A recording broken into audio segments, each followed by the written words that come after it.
I whittled it down. I managed to get down to 330. So I'll try and go through them quickly. There may be some where you might want to stop and talk a little bit. If you see a location that isn't identified or that I don't know about, please pipe up. I have John here taking notes. And if anybody has anything to add to any of the images, we'll take a note about it and we'll get it added to our archive, and we do appreciate that. We're not all experts about Colorado over in Wisconsin, but we try to reach out to groups, and we do Zoom groups for metadata sessions where we'll do a slideshow of stuff that we're going to post up and try to get more information from people that are more knowledgeable than us, because we don't know everything. We know there's others out there that know more than us. So, oh, thank you. All right, so I'm going to see how this is going to work because I'll need a little light to see my notes. Are you guys going to dim the lights at all? Or maybe you don't need to. You probably don't need to. You guys can see the image okay, right? Okay.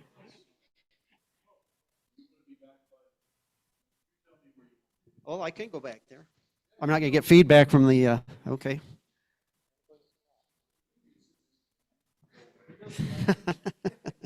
Well, I could sit next to you, maybe. Okay.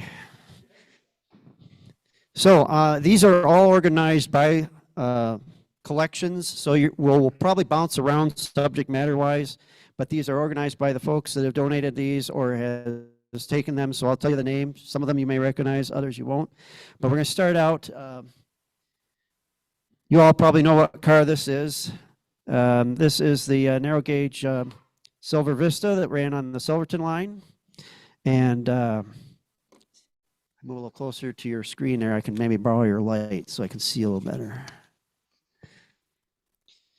This was taken. Hey, Dave, I think I might need you to turn one light on. There we go. Oh, that's way too bright. This is the Silver Vista that was built by the Rio Grande and was in service on the Silverton line. This photo was taken on July 15th, 1947. And this is in the Lee Haseman collection. Here we have a little comparison of a narrow to standard gauge of passenger cars in the yard at Alamosa, Colorado. This photo was taken by R.H. Kennedy. He was a black and white photographer that was quite prolific. We have quite a few of his negatives that are in different collections within ours, and we try to identify the photographer if we know him, but this is at Alamosa in 1947, July, so it was taken about the same time as that Silver Vista photo, so it must have been a van trip that was done. Maybe it was one that you guys did.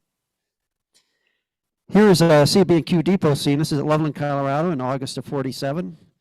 This is a Frank Cole negative. He was a fellow that started shooting in the teens, and he passed away in the 50s, but he shot a lot of neat stuff in the earlier years, and he did get out to Colorado. Here's another photo that he took. This is also at Loveland, same time. This is a 28202A class engine switching freight cars. Well, we're going to mix it up a little bit now for something completely different. We have a few photos from the Jim Neubauer collection. Jim went out to Antonito on the first season of the Cumberson Toltec. I picked out a few of these because I think it's just interesting to compare these to what's there today. But this was Antonito, Colorado. This was their engine terminal in July of 71. Just a pile of coal there to fuel the engine, and maybe a box car, outfit car there for supplies, and that was it.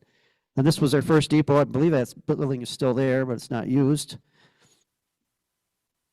This was a speeder that they had. And I believe this was a fellow railfan friend of Jim Neubauer's. Jim was from the Chicago area. Here's a scene out the back of the train, Cal just roaming about.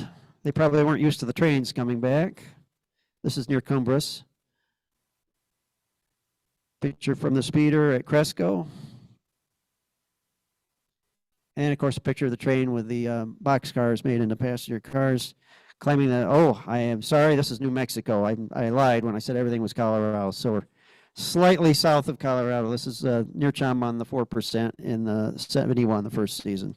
Well, now we're going to see a few pictures from the Bruce Meyer collection. He started photographing in the mid-50s, but he did a lot of trading of negatives. So we're going to see some older views here and then some of his own of the Rio Grande. This is at Denver in 1939. Here's a shot in Denver in 1946. Steam and diesel. I always find this interesting when you're seeing the transition era. This is on the turntable at Alamosa, 1948. Now we're at Pueblo in 1948.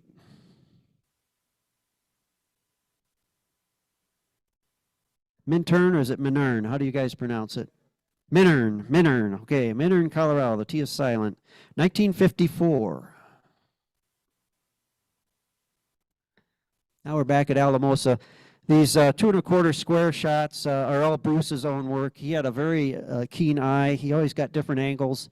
He was a modeler, so he took a lot of detail photos to get details on the locomotives. But some of these I find of interest just because he shoots at a different angle or has an interesting composition. So this is at Alamosa in 1961. This is at the Roundhouse in 61. 483 is on the turntable. Shops are in the background. This is inside the Roundhouse at Alamosa in 61. Now we move to Durango, 1949. This was a trader nag. He didn't take this one because it was before he was shooting. But nonetheless, it's an interesting view. Before Bob Richardson purchased the locomotive. Here's the 476 before it got its fake stack. 1952 with a good sized snowplow on the front. Okay, that's page 1. I have 15 to go here. Here we go. Next up, we have the 482 at Alamosa in 1948. Now we'll move to the wide gauge here. This is the 784 on the passenger train at Montrose in 1950. And back to Durango. Here's the good old 315, which is running again today, thank goodness. 1949 on this one.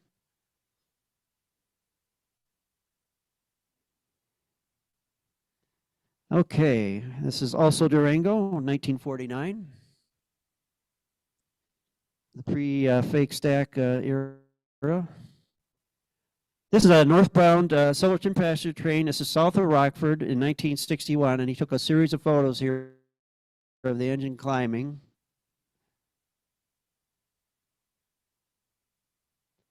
I wish there was sound with this because I'm sure it was spectacular. It might look like it was a fan trip, possibly. Here's the 486 at Durango, 1961.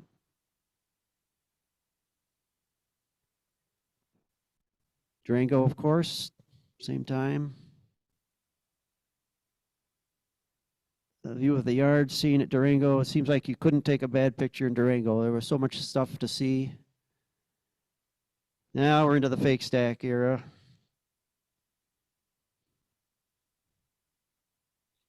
Poor 464 in her dead years.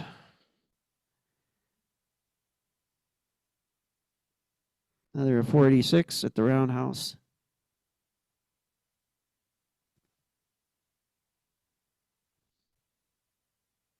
Yard scene, 1961 still. I guess I should have whittled these down, but I know they're fun to look at. Now we're going to move to a little different time of the year. In 1962, this is in March, he made a trip out there and shot the Rio Grande narrow gauge again. This is at Durango.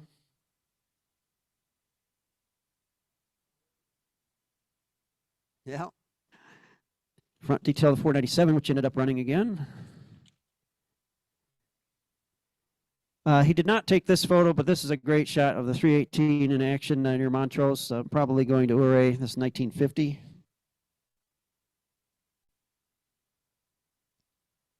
And he did take this one. This is a night shot at Durango, 1961. And a freight train west of Cumbres in 1962. Okay, that's it for page 2. We're moving right along here, folks. Okay. West of Cumbres again, 1962. And a classic going away shot here of the freight train climbing the grade here, 1962. Now we're back in Durango. I think this is a neat shot. It took me a while to figure out, well, that's the depot on the left, so you can tell where it was taken, but I just think it's an interesting composition, and the lighting is interesting as well. But this is a little later. This is in No, this is still 62. The next one is 1967 now. Now we're south of Durango on the Farmington branch. 1967, so it was the next to last year. This is a 498 on an eastbound freight. Same train west of La Boca, Colorado, September 11th, 1967. Now I'll shift gears a little bit. Here's the 634 at Leadville, Colorado. 1940, before the war. These engines always fascinate me because of how large those low pressure cylinders are on the front. But here is L96 class 3409 at Denver in 1940. That's a Denver Salt Lake engine, isn't it? Okay. No? It's got the folding stack apparatus.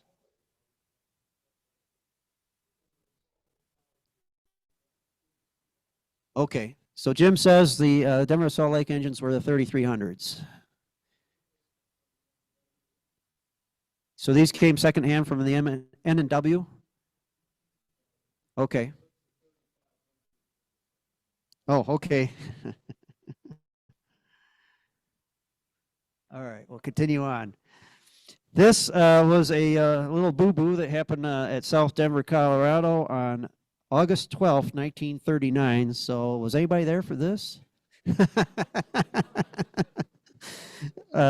was a passenger train wreck involving the 801, and I have no other information other than that. South Denver, yes, that's correct, Jim. Yep. Yeah, that's a good point. There probably is an ICC accident report on this. Okay, moving to happier times. Now we're at Chama, New Mexico. Oh my gosh, another non-Colorado photo. But I thought it was cool with the automobile there and the box cars.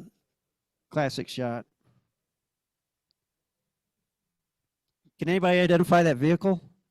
Is it a Hudson? Okay, it's a bathtub Hudson. Okay, very good.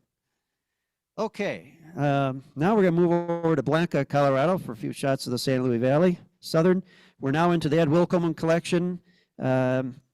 He probably did not take these photos, but collected them from somebody else. This is when they still had the two engines there.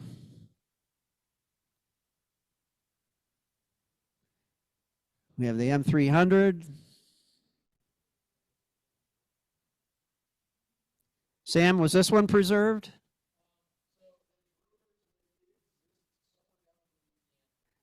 So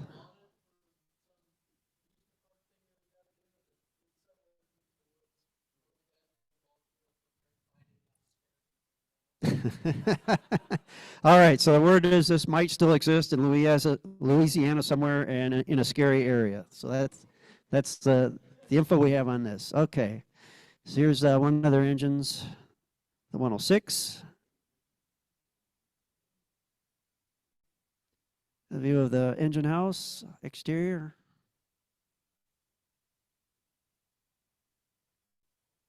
Some fine equipment in the yard. Yeah, the air-conditioned coach there is the commentary here in the room. Another shot inside the engine house.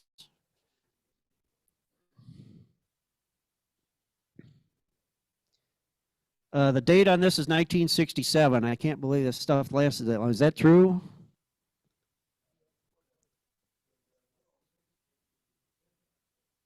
"106 is the one that came to Colorado Railroad Museum.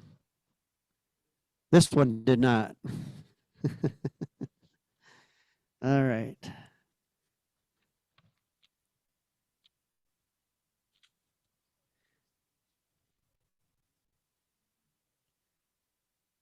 Page 4. We're still at Blanca. Now, this is back in time a little bit. This is 1954, supposedly.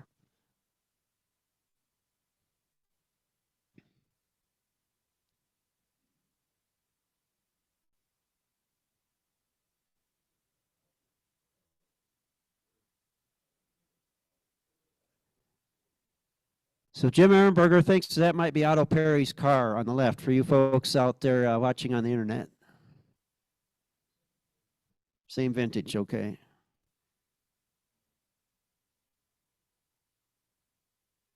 Ah, the infamous T500, and Sam reports to us this has been restored and is now on display on the west side of Blanca.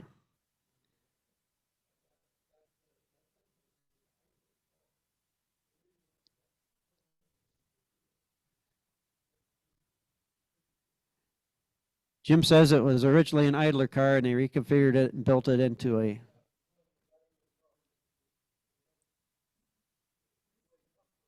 Oh, the couplers on the end for both gauges, yeah.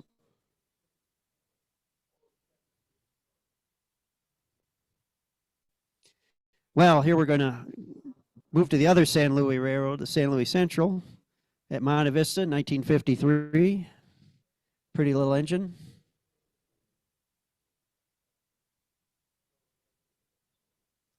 Yeah, it is a shame that didn't get saved. Caboose office scene in 1954.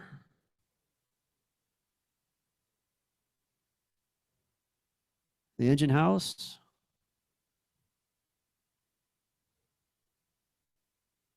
Now, does anybody remember this thing?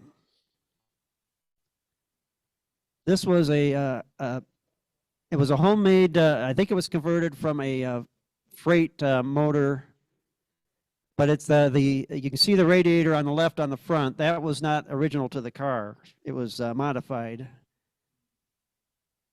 But they used it for a switch engine. And this is at Pueblo. Yeah, it's at Pueblo. Yep. Of course, we gotta have some shots of the Great Western. This is at Loveland in 1947. There's not very many pictures of the two. Yes, I agree. There's a lot of pictures of 51, 60, 75, and 90. This is no date on this one. It looks like there's a conference going on there by the cab. The Great Western Company also had these little 040Ts that they had at the different sugar beet plants. This one is at Ovid, Colorado, 1960. Yeah. That's a fancy spark arrestor, yes. Oh, now back to the Rio Grande on the broad gauge.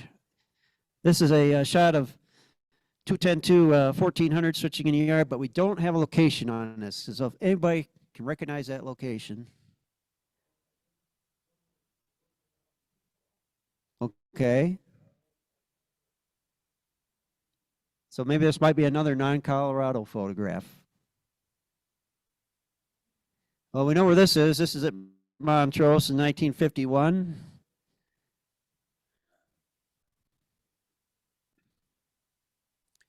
Here is the Mountaineer passenger train at the station at Delta, 1951.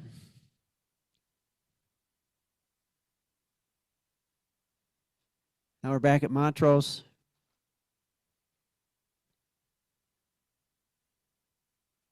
And now we're at Salida. This is 1951 still.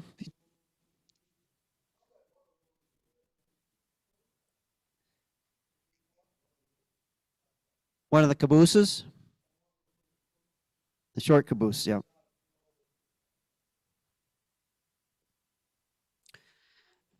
So here is a shot of 462801 on the Alamosa to Pueblo passenger train at Codo Siding in 1952.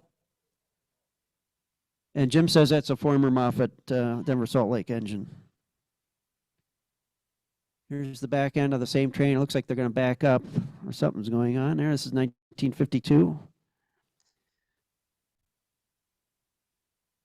This is transloading going on between narrow and standard gauge cars in Alamosa. Don't see too many photographs of this, but that was definitely a important activity that took place. Here we have a passenger fan trip, location unknown. I'm guessing this is between Chama and Durango somewhere. No? So it's on the Farmington branch? Okay. John, make a note of that. Farmington branch. Okay. All right, very good. This is the Y at Durango, where they turned to the passenger train before they put the loop in. This is in 1956.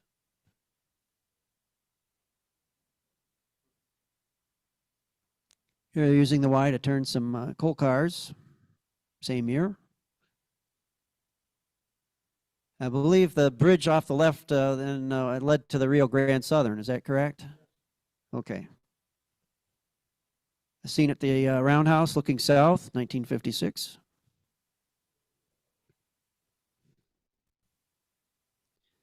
Here we are at Silverton, and that is the 473 dressed up as number 7 for a movie.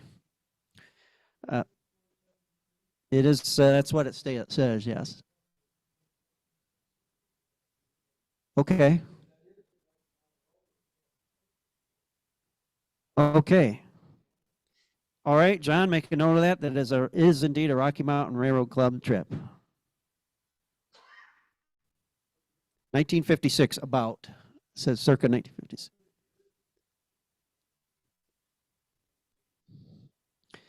And here is a view of the bridge and water tank at Gatto, Colorado, 1956. Sometimes these views of the surroundings I find of interest. Well, now we're going to move on to the broad gauge. This is on Rio Grande, California Zephyr, of course. Bond to Glenwood Springs, 1969.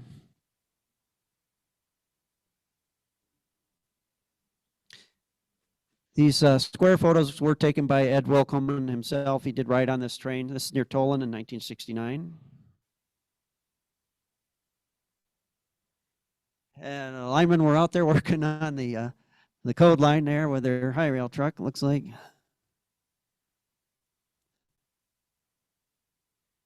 A meet at Rollinsville.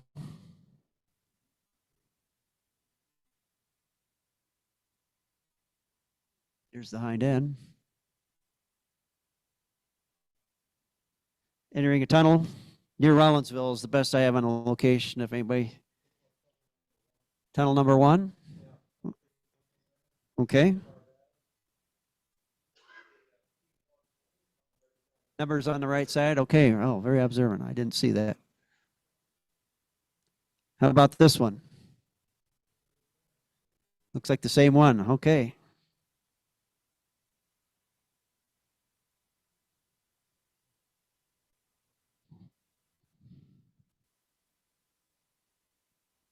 Here we have the Yampa Valley Mail arriving at Sulphur, Colorado in 1960. Now, I suspect that this might have been a fan trip. Well, that's, yeah, there's too many cars on it, isn't there? No?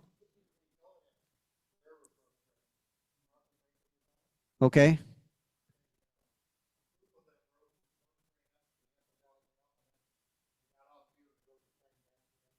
Okay.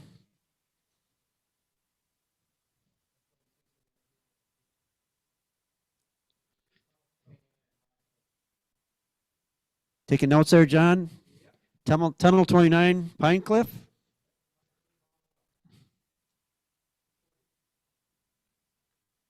Well, then we go to the Great Western here. There was a fan trip done on there in conjunction, I believe, with a trip on the CB&Q from Chicago. So here was a doubleheader they put together.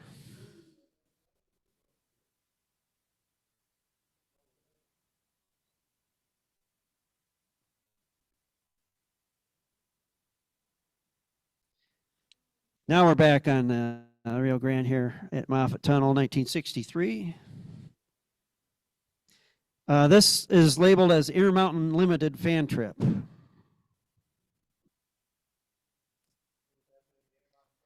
Intermountain Chapter NRHS, I believe, yeah. Here's the east portal of Tennessee Pass, but judging from the rail, I think this is after it was closed, obviously. Circa 1998, so this is one of the last photos that he took. He passed away in the early 2000s. Now we're going to move on to some John S. Ingalls photographs. John was J. David Ingalls' father. John went to school in Illinois at Champaign to study steam locomotive engineering, and he worked for the Illinois Central, but he was a big narrow gauge fan, so he came out west to photograph some stuff in the 1932. So there's some really interesting views from 32. These locomotive engine numbers, I have not seen photos of any of these. So these are really unusual to me, and I'm a narrow gauge nut. So this is September of 1932 in Durango.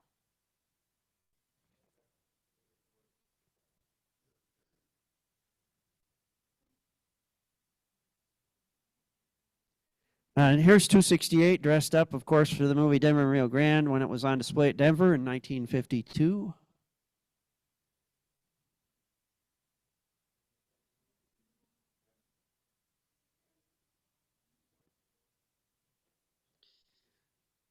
I thought this was kind of neat. Of course, this car was rebuilt probably at the shops at Burnham, but it's going to Boulder to join Rio Grande 74 on display, according to notes on the negative. So is that the coach that ended up there? Well, there it is. It's now at Colorado Railroad Museum? Okay. All right, well, very good. This is an interesting photograph. This is on the Ouray branch, north of Ouray, about 2 miles, with 317 running at 20 miles per hour with the passenger train. That is a John Ingalls photograph. Or no, wait, I'm sorry, I take that back. Logue, L-O-G-U-E. Okay, Logue was the fellow that took this picture was a member of Rocky Mountain Railroad Club. Here's the 318 at Pagosa Springs in 1932.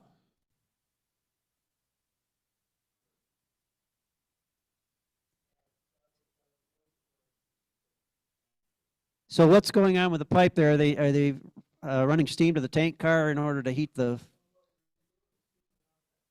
Yeah. It says diesel oil on the tank car.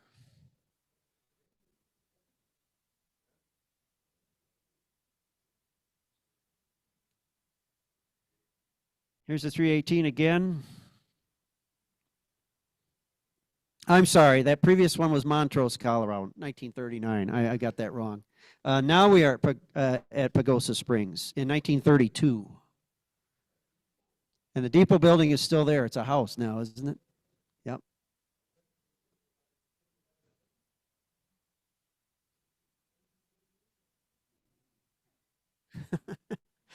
Okay, here's another number I haven't seen very many photographs of. It's 348 Class C19 at Durango in 32.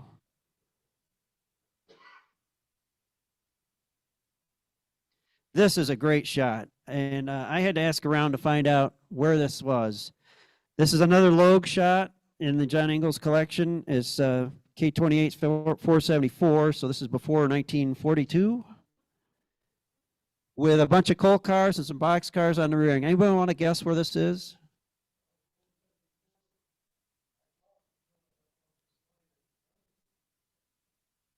You're close. No. What other lines ran off of the line between Gunnison and Sargent's? And Sargent. Narrow gauge. Crested Butte, very good. Ding, ding, ding, you're a winner. And when, John Ryan and I, we looked this up. Yesterday, we figured out exactly the location. This is about 2 miles south of Crested Butte. These are coal empties, so the train is compass north. The jog in the highway is still there.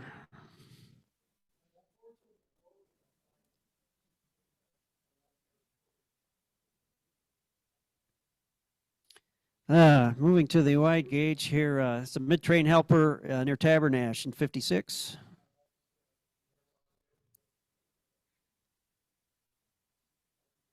Another helper.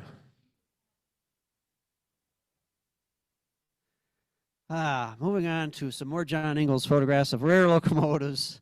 The Rio Grande had a bunch of, Rio Grande Southern, I'm sorry, had a bunch of these old retired engines parked at Durango for years, according to Ray Burmaster, when I showed these to him, and he knew exactly what these were and what was going on, but these never ran again, of course. But this was in 32 before they got scrapped.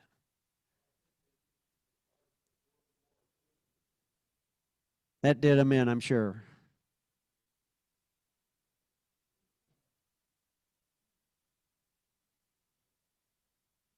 Well, here's a happier day here, number 20, which is running today at Colorado Museum, but this is at Dolores in 1947.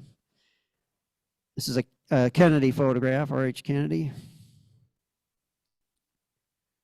Well, we're still in Colorado, and this is on the Santa Fe at La Junta. It's the El Capitan being fueled in 1947.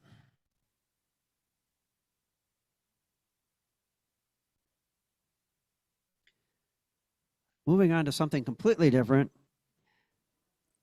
Manitou Springs, 1953.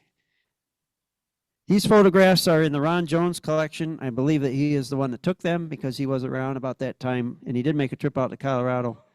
But I've rarely seen views of these engines at this area, by the terminal, when they're just by themselves. The 5 still exists? It's at the Broadmoor? Okay.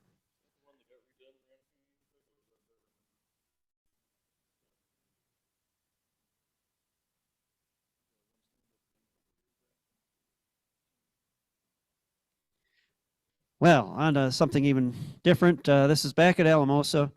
We have some standard gauge diesel action on the Rio Grande. 1961. This photograph was taken 1 month after I was born, so I did not take this photograph. Wish I did. Still in Alamosa, 1961.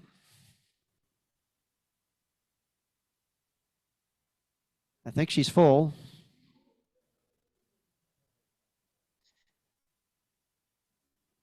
Now again, we have a comparison of narrow to standard gauge, but this time it's cabooses at Alamosa. On to page 7. I think we're halfway there, guys. Hang in there. Okay, now we are into the Harry Evans collection. This is at the shops, or I'm sorry, inside the, yeah, this is inside the shops at Alamosa. 1961.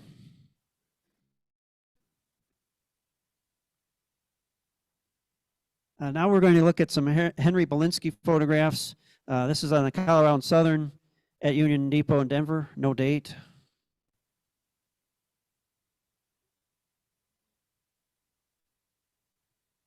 Of course, we're at Climax, Colorado here with 641, 1961.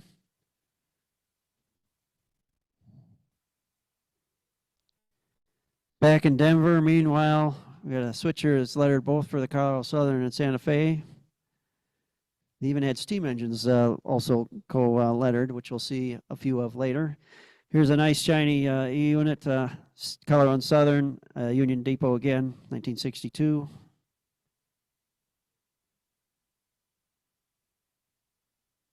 Sure were a lot of pretty trains that ran out of that station.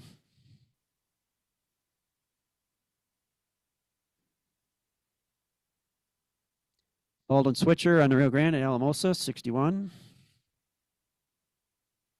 think there was a fan trip going on because all the passenger cars are in the background. Night shot at Denver. I'm sorry, at Alamosa, 1961. Now we're back at Denver. I'll move on to something a little different here. Here's a shot of the Coors switch engine number 994 at Golden in 75 when they were still running their own engines. Colorado and Wyoming at Pueblo.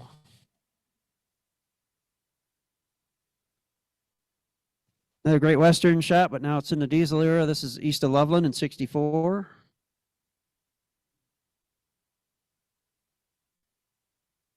Shop scene at Loveland in 75 was still there, but I think they were probably completely dieselized by this point.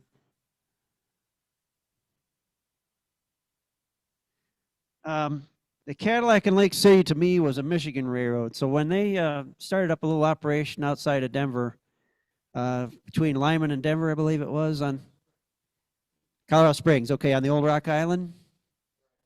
I always thought that was weird that a railroad that was named or was in existence to Michigan ended up popping up out in Colorado. So here's one shot of theirs. We'll see some more later on. Here's another Colorado and Wyoming shot. I guess I could have edited this one out because I already saw it. But this is at Pueblo in 1975. Another Colorado Wyoming shot, Pueblo. This is a Kenneth Ardinger photo. Crystal River and San Juan steam engine at Carbondale. Sam, where did this engine end up?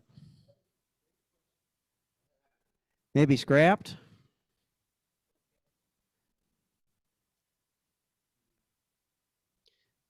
Colorado Sweet Gold. EMD switcher locomotive 63 at Johnson, Colorado in 1998. That must have been a grain elevator. Sugar Beets, maybe? Denver and Intermountain wooden caboose in Denver, 1942. Ah, very good. And this was on the interurban line, correct?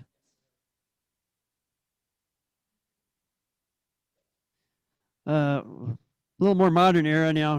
This is the DOT's track evaluation car at Pueblo in 1979. I'm guessing that's at the test facility.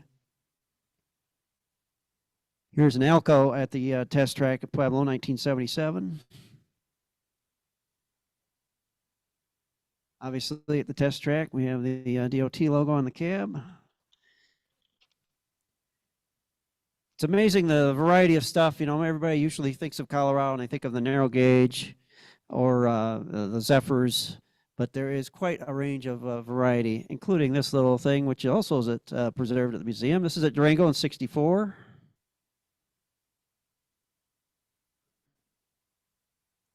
Oh, that thing. This was a narrow gauge diesel locomotive that the Army had built, and it did some testing that was not successful on the Silverton for a very short period of time, if I understand correctly. And this was in May of 1954. And this is a Rocky Mountain Railroad Club fan trip that this was for. Jim, you were there for that?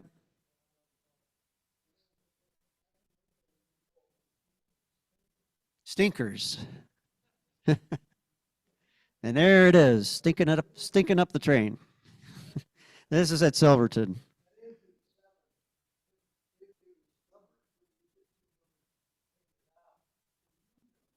Yeah. Yep.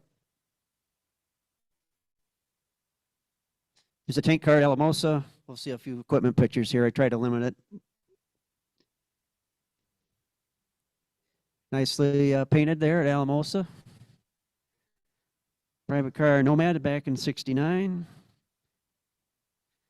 This next engine looks a little better today, but that's 168 when it was still in the park at Colorado Springs. 1944 is when this photo was taken. We're now into the Bill Rea collection. Most of these photographs were taken by others. A lot of these came from the Felstead collection. But I selected a few here that might be of interest. This is a view of the section house up at Cumbres, taken from inside a snow shed. This is 1955. Exterior view.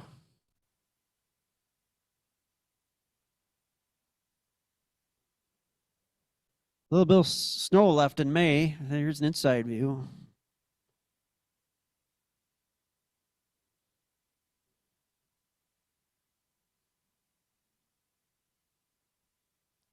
Okay, back to the Great Western. Wooden caboose at Loveland in 55. Sam, is this one at the museum? No, okay.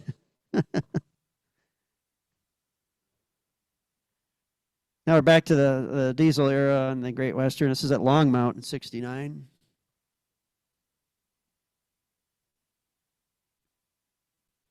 This is not in 1969, but it is also at Longmount. This is the 1939, so 30 years before.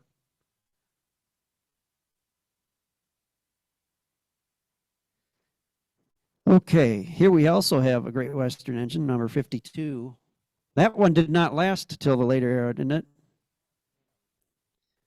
1939 is the date on this. Number 60 did survive, and it ended up at a tourist railroad out east, but this is in 1939 at Loveland.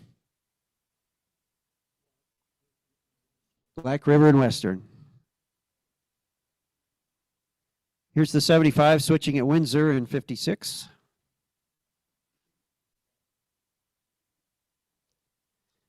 Number 90 again. I think we might have already seen this photo. Okay, here's another one of their little 040 tank engines. This is at Longmount in 56. Here's another one at Loveland in 56. And it was a company called Ideal Cement. And they were at Betcher, Colorado. Is that pronounced correctly? 1981, so that's a late photo for this collection of photographs. We're still in the Bill Rea collection. We'll keep rolling along here. I hope I'm not boring you too much with some of these, but there's some variety here. Whoops, that last one was at Loveland. Now we're going to see a little Midland Terminal. 1948, Colorado City. These are all Colorado City, 1939. Here he is shoving the coal cars up on the coal dock, 39. A little more of a view, 1939. Number 54. At the Roundhouse.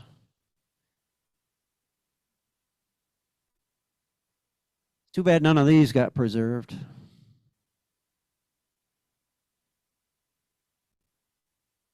'56 on the table. 57 at the Roundhouse. I guess these are in chronological order, one of each. 58. And 59. Got one more to go here. Number 60 on the table. There we go. That one's a little different as the air reservoir up above the boiler. Oh, we got another one. 61. This engine is secondhand. They got this from the Chicago and Illinois Midland. So it's a little different looking. Back to the Manitou and Pikes Peak, 1944. Those must have been the first ones they got.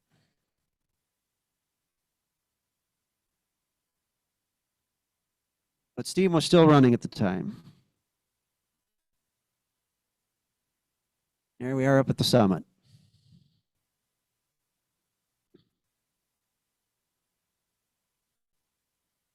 Love the old cars. Again, up at the summit. Engineers oiling around there, checking things out.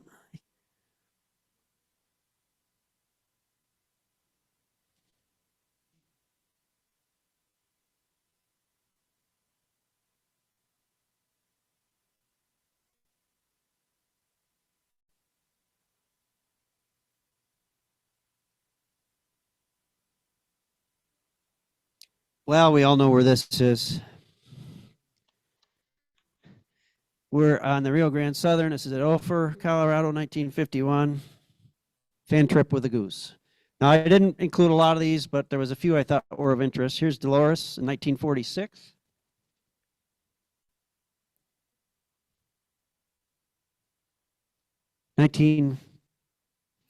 '51.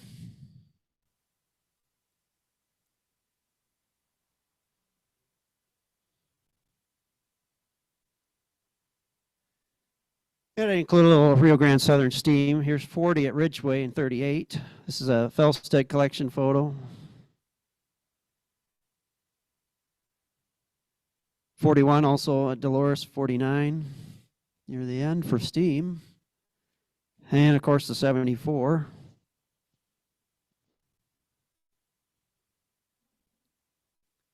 Now we have the 20 on an extra passenger train at Rico. Or is it Rico? How do you pronounce it? Rico. Okay, 1940.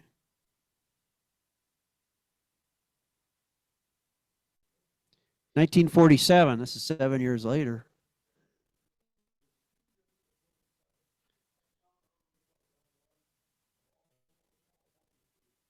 So Jim says there was 2 fan trips with the number 20 in 1947 on the Rio Grande Southern. Was that the last hurrah?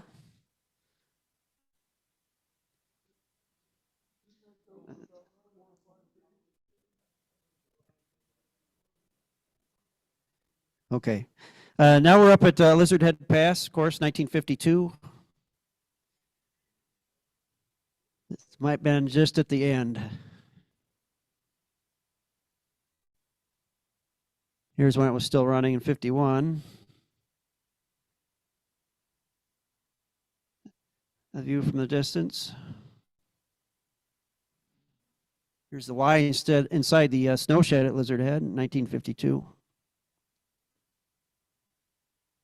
Trestle.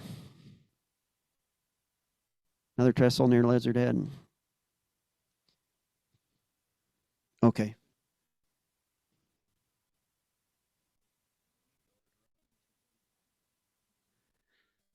Roundhouse at Ridgeway, 1952.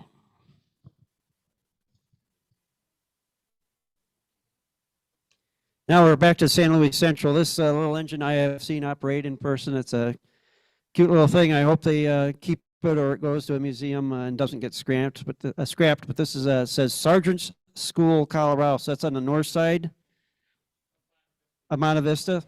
Yep. So this is 1955. I love the reefer there, a Wabash, Missouri Pacific marked ART. We call it ART, American Refrigerated Transit. Their reporting marks were ART. Oops. And the clicker's not working. He left and the clicker stopped working. Yep. Help, help. Hey, Andy.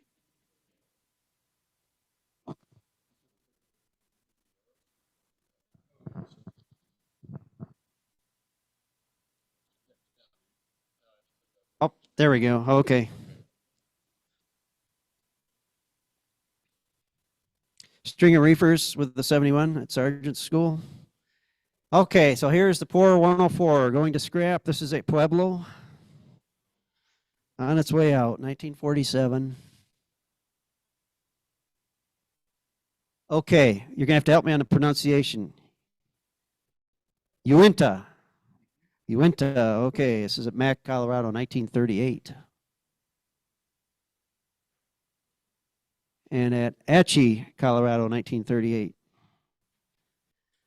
Okay, we're on to page 11, so the end is near. Okay, now we're going to be into some Bob Milner photos.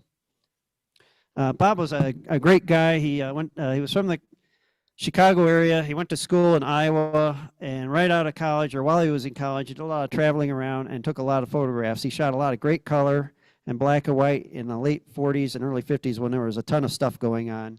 And we have his collection. It was donated to us a year and a half ago. Unfortunately, he passed away about 2 years ago, and he lived in Kansas when he passed. But we were very fortunate to get his collection. So here we see passenger train number 9 at the depot at Steamboat Springs in 49. Another shot at Steamboat Springs. That's the Moffett engine, as Jim has identified. It looks like it was converted to piston valves.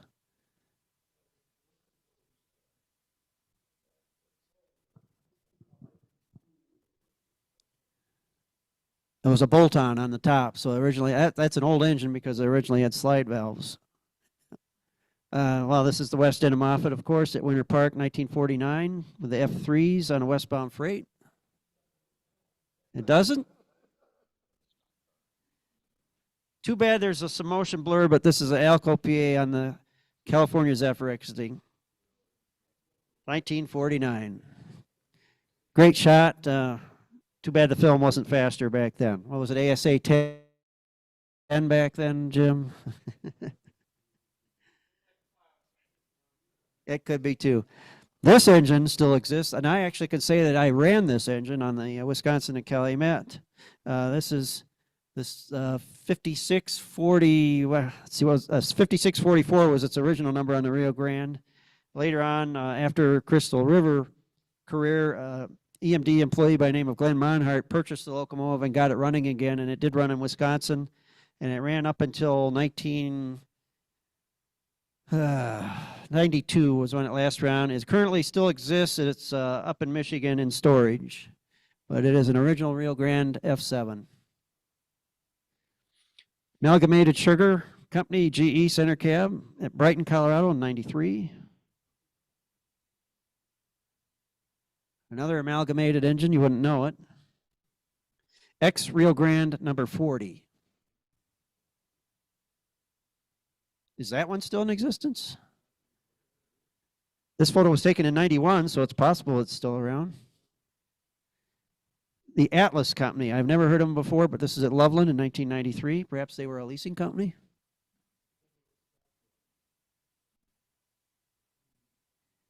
American Coal Corporation, XGN engine at Windsor, Colorado in 87.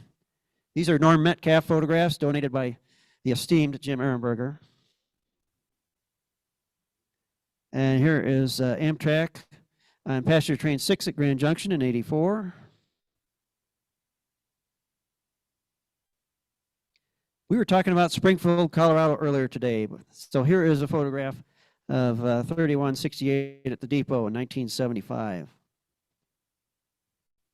I guess it was Joe McMillan was talking about Springfield, so it was way earlier today. This is the depot at Boone, Colorado. It's the Santa Fe Depot in 84. I don't even know where Boone, Colorado is. It must be the southeast part of the state. Depot at Pueblo Junction, but I think that was more of a, maybe a office. Pueblo Junction on the Santa Fe. Back to Springfield in 75. Love that Dodge. It's the classic. Okay, I did say we're going to come back to Cadillac Lake City, so here we go.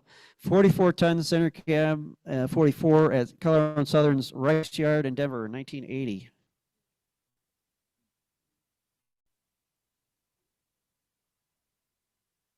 This poor thing, ex-Santa Fe F7 at Lyman, Colorado in 89. Cadillac and Lake City again. They had a strange logo with but the mountain thing, I think, was after they moved to Colorado. Here is some Cadillac and Lake City action. This is at Stratton, Colorado. The Jeep 7 105, which is the former UP 105.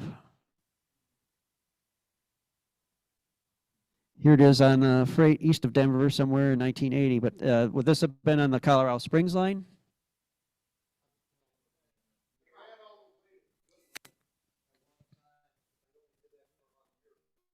Yeah, it was short-lived.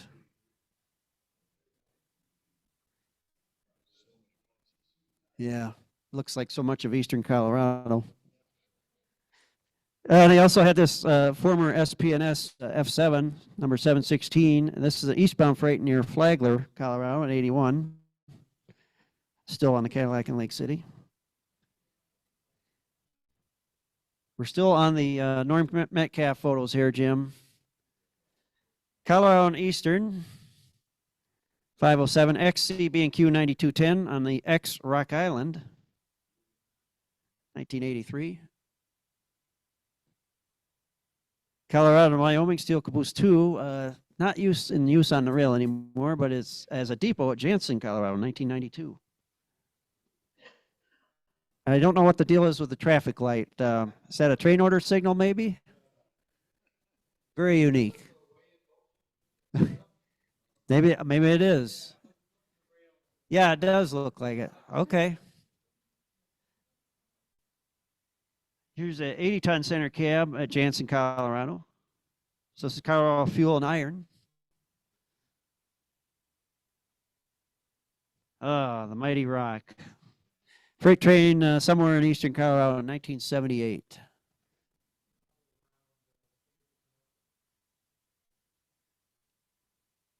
John, did you make a note of that? We're on CRIP 005. This is at Sandown Junction in Denver, 74. In the background.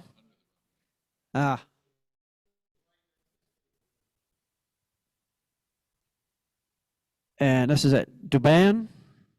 Jim, I think you helped me out with this one. We were trying to figure out where this was at. This is in Denver in 76.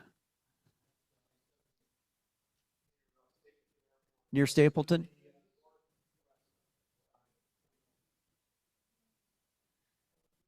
Now we're back to a few depot photos. Here's the Rock Islands Depot at Burlington, Colorado in 74.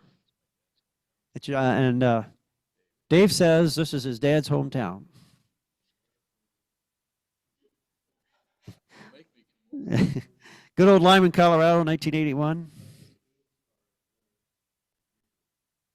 Who?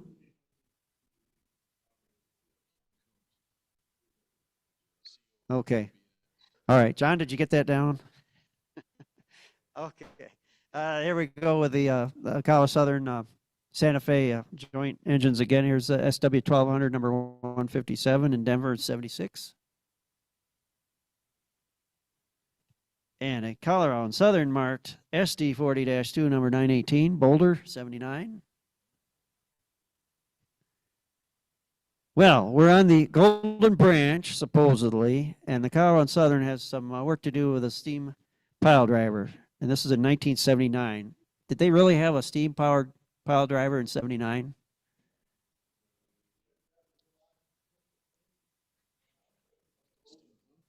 So Jim says this was his last trip.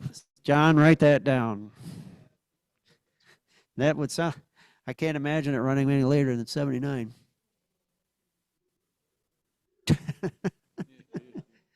Well, here we are at the yard office at Prospect, Denver, 76. I-25 in the background. I know there's some great Mel Patrick shots of the Denver Zephyr going by here in the snow at night that are just fantastic. So great spot. Yep. Rio Grande Jeep 30, 307 on the Rocky Local at Leiden, Colorado, 78. This is labeled as the last run of passenger train 118, the Rio Grande Zephyr at Grand Junction, April 24th, 1983. Be train 18. Okay, John, make that correction. We had a typo, one too many numbers in there. Okay, train 18. These are still Norm Metcalf photographs from Jim. Back to the Great Western. We always come back to it. I thought this was a kind of a neat shot with the horse on the left. This is a beat train at Severance, Colorado in 1982. Okay, here's another historic event. This is the last mixed freight train to Longmont, at Longmont, August 19th, 1972. So they sold.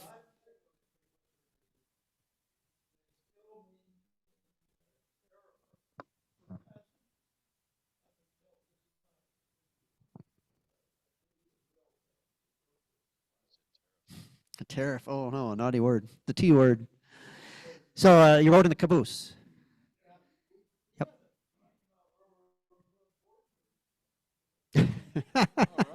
Hey, all right. I have a little bit of Rocky Mountain Railroad Club history there. They had a board meeting on one of those cabooses. All right. A meet. Severance, 1982. They did have this business car, the Yellowstone. Ex-Northern Pacific, and they still have that car. Well, that's amazing. This is at Johnstown, Colorado, 1992. Okay. You guys should hold your board meetings on that car. Here's a track scene on the dual gauge track near Antonito, 1950, a going away shot. This is a Bill Robertson photograph. We got 3 pages to go, guys. Hang in here. All right, now we're going to see some Bill Robertson photos. Okay, I'm fine. Bill was a Chicago area rail fan. Shot a lot of Kodachrome in the 50s. He shot a lot of traction, but he did get out and about. Made a trip to Colorado for these photographs. His slides were then acquired by a guy by the name of Jack Bailey, who sold slide sets back in the late 50s, early 60s. So a lot of these were probably duped and included in slide sets.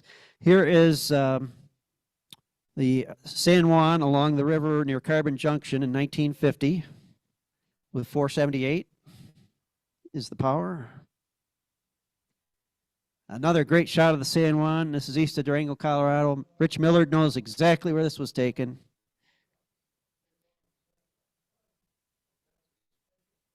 Uh-oh.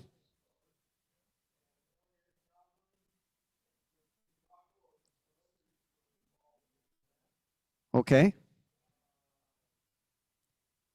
It's this one too then. So that's not the San Juan, that's a special extra train. And it was an Elliott Donnelly trip.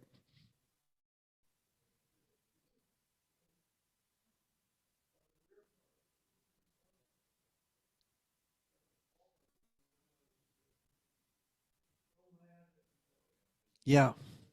Good point. Yep. But did they tack those onto the regular San Juan, or was this a special movement?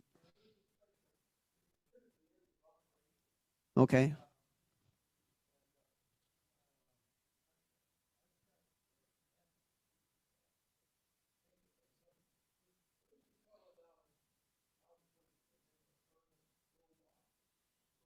Oh, I've seen that name. Yeah. Robart.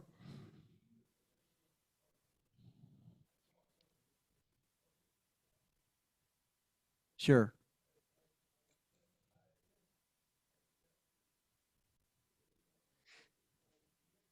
Well, it says October 15th, 1950. Yep. So we did have a good date on those. Yes. That's the same spot. There's a little out of order. Okay, so moving along. This is the tank at Hermosa, Colorado in 1967. Track looks a little better today, I think. Love the cars in these. This is at Durango, 1950.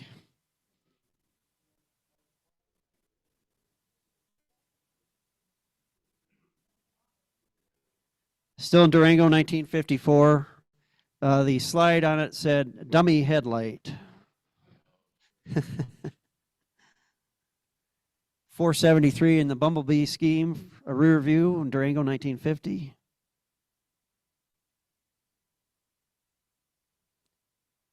The 345 at the ash pit.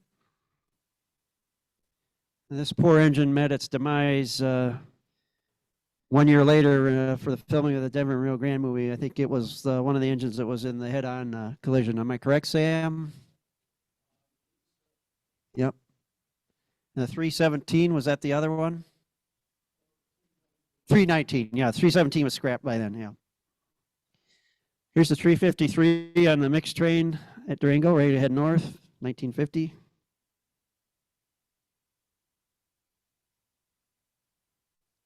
Well, now we're back at Denver on the broad gauge. But it's a CB&Q 060 switching the Zephyr at Union Station, 1953. Turning the train.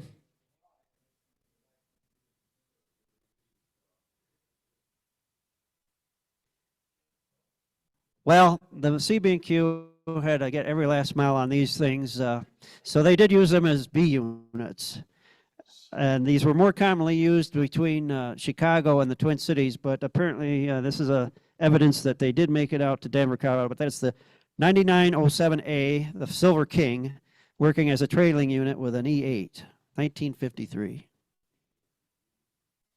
Now we have the co-lettered Colorado Southern and Santa Fe steam engine switching at Union Station, 1953. Oh, those wonderful alcohol PAs. Here's the 6001 on the California Zephyr at Salt Lake City. Now, is that Salt Lake City? Yes, it is. 1953.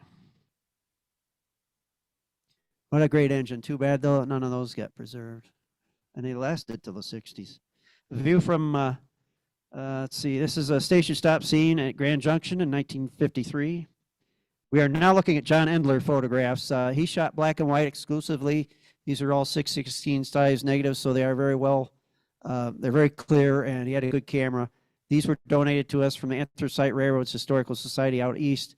They donated everything that was not Pennsylvania coal roads oriented, and so we've scanned so far probably a couple thousand of these that are of more interest. But there's a lot of traction he shot, which we will eventually scan too. So these are all John Endler photographs. We can thank him for these great views. Here's a view from the dome, location unknown, but at Glenwood Canyon. Okay. Did you get that one, John? We're on number 12. Okay. Meeting a freight train, also location unknown. Could be a lot of places. Somebody would recognize the mountains in the back. Yeah, Mel would probably recognize that. Well, here we are back in Denver. Rio Grande and CB&Q side by side. This is the Zephyr, I believe it's arriving. And it's got that goofy B unit in the back. That's the second unit. Here is now we're looking at a few images from Carl Ulrich. Carl lived in the Chicago area, but he was a huge narrow gauge fan. He made several trips out to Colorado. He even modeled live steam in narrow gauge, and he was quite the talented person. He didn't take too many photographs, but we do have the ones that he did take, and so I'm just going to show you a few here. This is Colorado Southern, number 901 on a freight train near Loveland in 1953. That's what Silver Plume looked like in 1963. Long before the Georgetown Loop. That's the caboose that was at Silver Plume in 1953. Yes, it is 1006. Yeah, you're right. And where is that still at Silver Plume on the Georgetown Loop? Okay. Here it is 10 years later in 63. And that's his wife, Barb, posing on the platform. We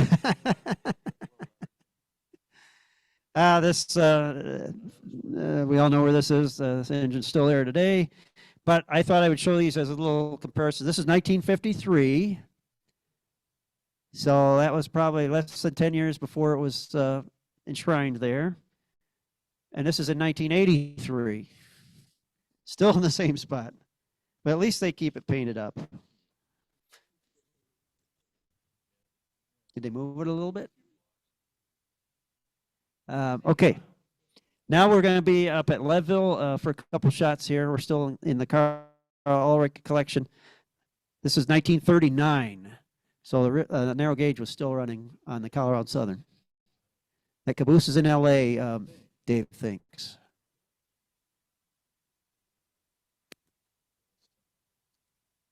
That's a different one. The other one was 1008.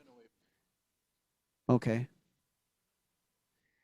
Now, I find this fascinating. Back in 53, a lot of rail fans would congregate out there when they would get the 268 out, and they would have one or two other K36s that were ready to either head east over Marshall Pass, or well, it was too late for Crested Butte. The coal was done by 53, but there was scrap trains going on the Baldwin branch and whatnot.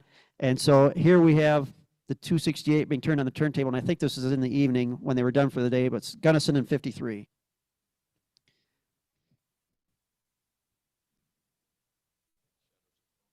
Yep. Yep, and then this is that Montrose, of course, the 454. A lot of people got shots of this, but Carl's in the cab there posing proudly. He did work as a steam hostler on the Northwestern in 54 and 55 at Weber Yard in the Chicago area. So he did actually work on real steam on a Class 1 railroad for a short time at the very end. Anyone going to guess where this is? Yeah, you're good. Very good, Jim. This is the narrow gauge track converter to standard gauge, North Ridgeway in 1953. Yep. You can see some of the narrow gauge ties are still there. Yep. Yep.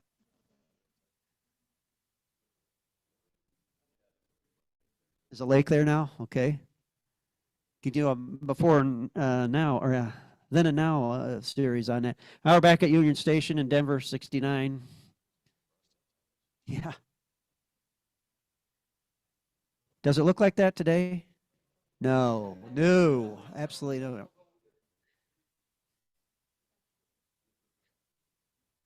The Beatrice Foods building is still there? Oh, it's probably a brew pub or something. Passenger train number 10, the Denver Zephyr at Union Station, 1969. Another shot. Passenger train number 1, the Denver Zephyr, is on the right.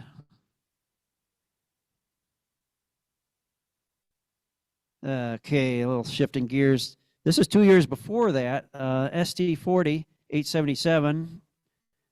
So it's Colorado Southern, but it has Burlington on the hood. It has a very small CNS sublettering next to the number on the cab. All right, Union Station, still a platform scene in 1968.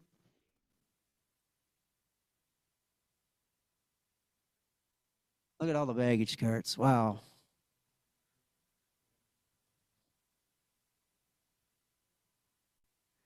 This car made an appearance. This is the Great Northern Ob's St. Nicholas Mountain on the Denver Zephyr in 69. By this time, the Hill Railroads were mixing their cars a little bit up, even before the official merger. That was a murder of sorts. Merger of 1970. Now we have some front range action on the Rio Grande. Jeep 30 on Freight Train 83 at Clay, Colorado in 1968. These are now Ed DeRuin shots we're looking at. Ed was a Chicago area rail fan, but he did travel quite a bit. And of course made a trek out to Colorado a couple times. Freight Train 48 at Coal Creek Canyon, Clay, Colorado, 68. Passenger Train 17, climbing the grade, Coal Creek Canyon, same spot. Going away shot.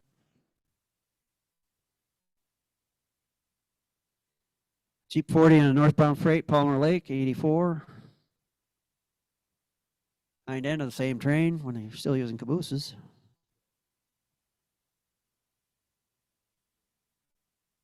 Palmer Lake, obviously.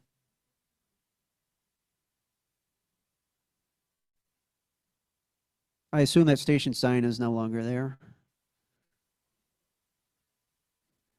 Where are we here? I just don't know. It's a Phippsburg, 1991. Last page, everybody. Hold the applause. This is the 5502 on a southbound freight train, Yampa, Colorado, 1991. Here, Tonopah, Colorado, 1991, southbound freight. I think that's the same train. Or Toponis. I misspelled it. Is that the right spelling? Oh, I misspelled that. John, fix that.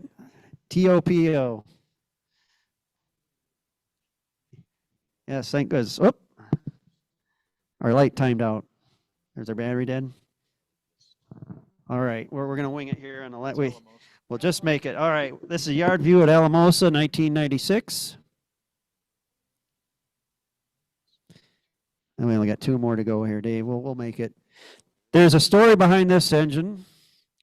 This was very briefly out in Denver. It was privately owned. It was the last E6 that the SCL had. It is also was the last. No, I'm sorry. That's an E3, isn't it? That's the Glenn Monhart engine. That's an E3, not an E6. But that is now at Spencer Shops today. But back in the 80s, it did run in southern Wisconsin, and I got to run it once on a passenger train, tourist train for Ed Ellis. Hold your booze and hisses. 1973, though, it was at Union Station, and it looks like the car behind it is a transition car for the diesels. Is that the Nebraska Zephyr?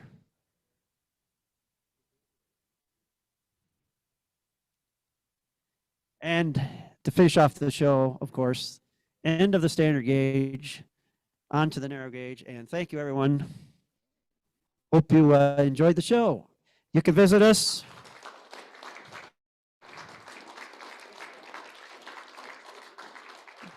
Uh-oh.